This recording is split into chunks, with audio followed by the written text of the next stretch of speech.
రోడ్లపై గుంతలు గతుకులమయము అని చెప్పి ప్రయాణికులు ఇబ్బంది పడుతున్న వార్తా కథనాలకి ఇటు కంటోన్మెంట్ బోర్డు అధికారులు స్పందించారు. ముఖ్యంగా డైమండ్ పాయింట్ సిగ్నల్ దగ్గర ఉన్న రోడ్లో ఏదైతే గుంతలు ఉన్నాయో వాటిని పూడ్చడం జరిగింది. ప్రధానంగా మనం గమనించవచ్చు, ఈ రోడ్డు గత రాత్రి ఈ రోడ్డు అంతా తాత్కాలికంగా మరమ్మతులు చేయడం జరిగింది. ఇక్కడ సుమారుగా అంటే ఈ ప్రయాణం చేయడానికి 200 మీటర్ల దూరం ప్రయాణం చేయడానికి చాలా ఇబ్బంది పడే అవకాశం కనిపించింది. ఎందుకు అంటే చాలా దారుణంగా ఉండే పరిస్థితి. కానీ ఇప్పుడున్న పరిస్థితిలో ఈ రోడ్డును కొంత తాత్కాలికంగా మరమ్మతు చేయడం జరిగింది.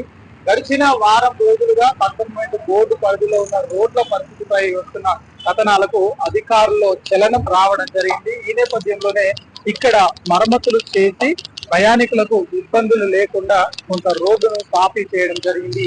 దీంతో కొంత స్థానికులందరూ కూడా హర్షం వ్యక్తం చేస్తున్నారు.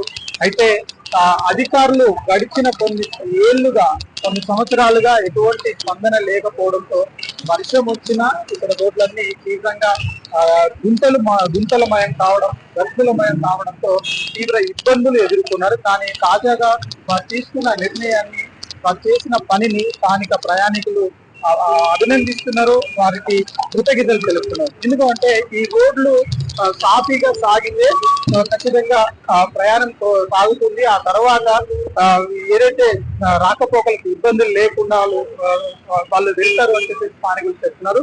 ఈ నేపథ్యంలో ఈ రోడ్లు స్పందించి ఇప్పటికైతే గవర్నమెంట్ అధికారులు కావచ్చు లేదా వీరందరూ కూడా ప్రజాప్రతినిధులు కావచ్చు స్పందించి ఇక్కడ రోడ్డు కాస్త మరమ్మతులు చేయడంతో ప్రయాణం సాఫీగా సాగుతుందని చెప్పి ప్రయాణికులు కోరుతున్నారు. కెమెరామెన్ కిరణ్తో Mahender, SKS Fly TV, Hyderabad. Please do subscribe to SKS Fly TV.